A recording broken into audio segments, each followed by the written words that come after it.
বেশি favourite Favorite গান? তার কল আছে গানটার মধ্যে রোম্যান্স কল আর I think it's gonna be আমি ওয়ান অফ কম্পোজ দোজ করেছিলাম যতটা তুই গাওয়ার পরে না, যখন আমি শুনেছি না সত্যি তখন আমার এত ভালো লেগেছে না, পুরো সোল দিয়ে দিচ্ছি গানটার মধ্যে। Zubeen has sung so beautifully.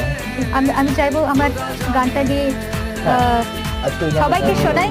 গানটা ইটস লাইক আর ফেভারিট।